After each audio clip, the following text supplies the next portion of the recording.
Hello, vinyl fans, and welcome to another episode of Let's Clean a Record. I am your cleaning guy. Today, we're going to continue our journey with Last factory products.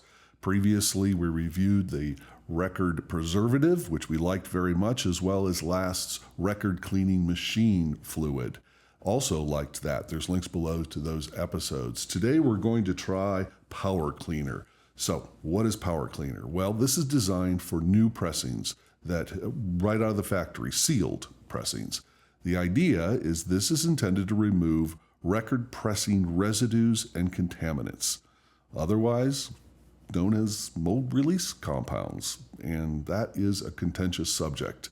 There are many folks out there, audiophiles and record lovers, who will say that when a new record is pressed, there is a contaminant that is left on that vinyl, something within the mold compound that is designed to allow the record itself to release from the stamper. There are others who are very adamant that no such compound exists. Now, to be clear, we're not talking about someone in a record pressing plant spraying PAM on the stamper, but we're rather that within the puck, within the vinyl compound itself, there is an agent designed to allow that record to fall out of the stamper a bit more easily, but that it leaves something behind on that record that should be removed for optimal listening. That's what this is designed to do. So on one side of the argument, you have folks like the Last Factory. You also have Charles Kermis, who has said, yes, there is some residue or contaminant that is left on vinyl.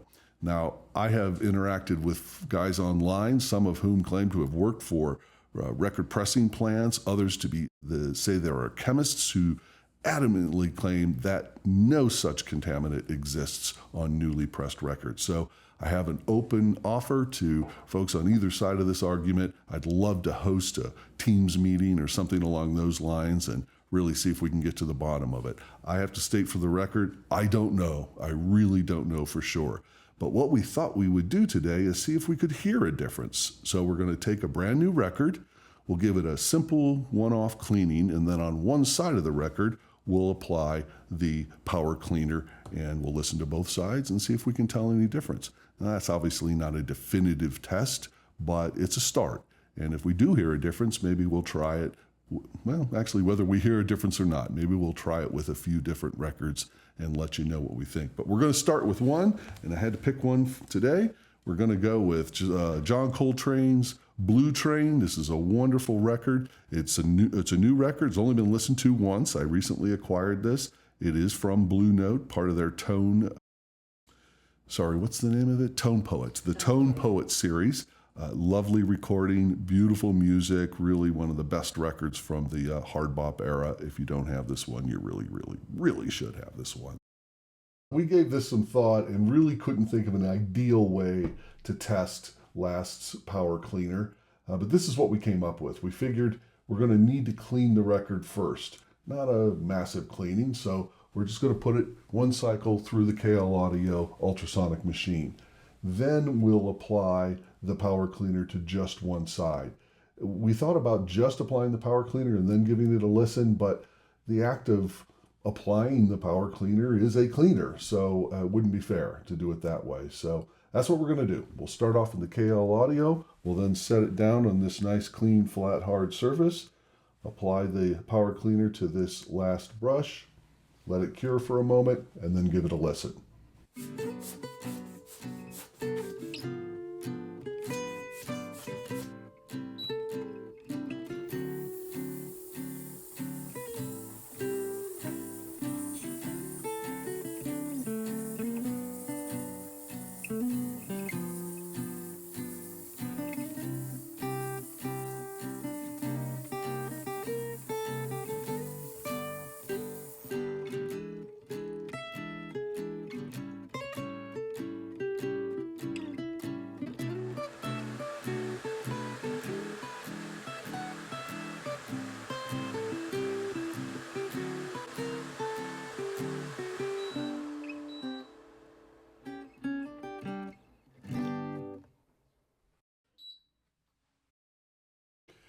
Okay, fellas. So John Coltrane has been through one ultrasonic and drying cycle, so it's reasonably clean. Now we're going to apply the power cleaner. We'll do it just to side one. By the way, thank you to the folks at Last Factory for providing these samples. I had promised them only to give a fair review. I couldn't say whether it'll be positive or negative. Per the directions, you want to use 3 to 4 drops of the liquid and then use the tip of the applicator to sort of spread it along evenly on the brush. As you can see, it's a very small, very fine brush. Just like that.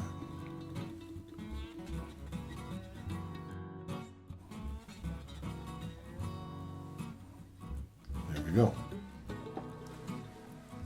And then we want to make at least 2, perhaps 3 or 4 revolutions.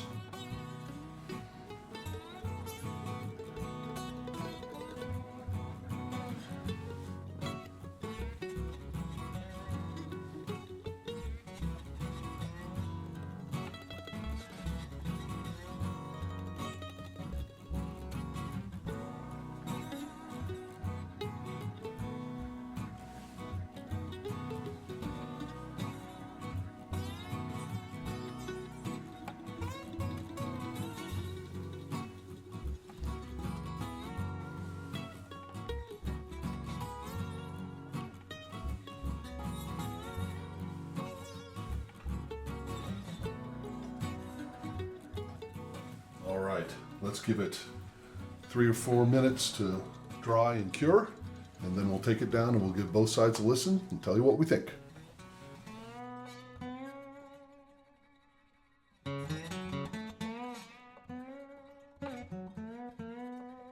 All right, fellas, final thoughts. And for the record, let's first talk about this one. You, of course, have to own it. It's an iconic record, and consequently, it has been reissued many, many times. Some of those reissues are going for upwards of $200. And of course, the original pressings, even more. I'd love to have one.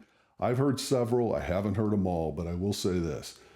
The Blue Note reissue in mono, part of the Tone Poet series, is fantastic. And this is on sale as we speak at elusivedisc.com for $25. That is a smoking deal. I think you should go out and Worth get it. it. Definitely worth it. Okay, let's talk about Last Power Cleaner.